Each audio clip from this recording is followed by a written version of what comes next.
আসসালামু আলাইকুম। রোজা সারাদিন শক্তি ধরে রাখতে চাইলে কি খাবেন তা কি জানেন? অনেকেই ভাবে শুধু বেশি খেলে হবে, কিন্তু আসল রহস্য লুকিয়ে আছে প্রোটিনে। তাহলে রোজার সময় কিভাবে খাবেন বেশি প্রোটিন, কেমন হবে সেহরি আর ইফতার প্ল্যান, আজ আমরা বলবো। সবচেয়ে সহজ, সুস্বাদু আর হাই প্রোটিন মিলস আপনাকে রাখবে ফিট, এনার্জেটিক। প্রোটিন মানেই শুধু মাংসপেশি গঠনের জন্য নয়, এটা আমাদের দীর্ঘক্ষণ পেট ভরা রাখার অনুভূতি দেয়, যাতে সারাদিন ক্ষুধা না লাগে। রোজার সময় মেটাবলিজম ঠিক রাখতে সাহায্য করে, ইমিউনিটি বাড়ায় যাতে আপনি দুর্বল হয়ে না পড়েন, ওজন কমাতেও সাহায্য করে কারণ এটি বেশি সময় নিয়ে হজম হয়। তাহলে কোন কোন খাবার থেকে পাবেন সেরা প্রোটিন তা কি জানেন? সেহরিতে কি খাবেন যা আপনাকে সারাদিন শক্তি দেবে? ডিম, ওটস প্লাস বাদাম, 2 থেকে 3টা সিদ্ধ ডিম খান। ডিমের সাদা অংশে প্রচুর প্রোটিন আছে। ওটসের সঙ্গে চিয়া সিড, বাদাম আর মধু মিশিয়ে নিন, এতে থাকবে কার্বস, প্রোটিন আর ফাইবার।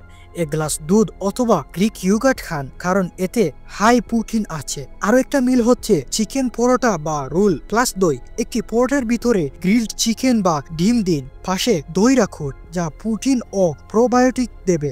1 মুঠো বাদাম খেতে পারেন যা দীর্ঘক্ষণ এনার্জি দেবে। আরো একটি রেসিপি হচ্ছে মসুর ডাল, মুগ ডাল একসঙ্গে স্যুপ বানিয়ে নিন, এতে প্রোটিন আর ফাইবার বেশি আছে। সঙ্গে আটার রুটি খেতে পারেন যা ধীরে ধীরে এনার্জি রিলিজ করে, এর ফলে আপনি দীর্ঘক্ষণ এনার্জেটিক থাকবে।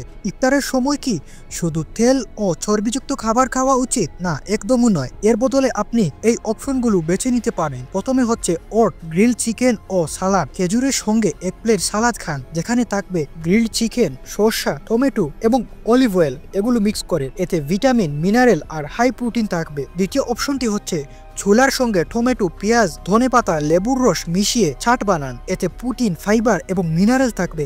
1 বাটি টক দই রাখুন, ডাইজেস্টিভ সিস্টেম ভালো রাখবে। এবং এর পরের অপশনটি হচ্ছে ফিশ কাবাব ও ব্রাউন রাইস।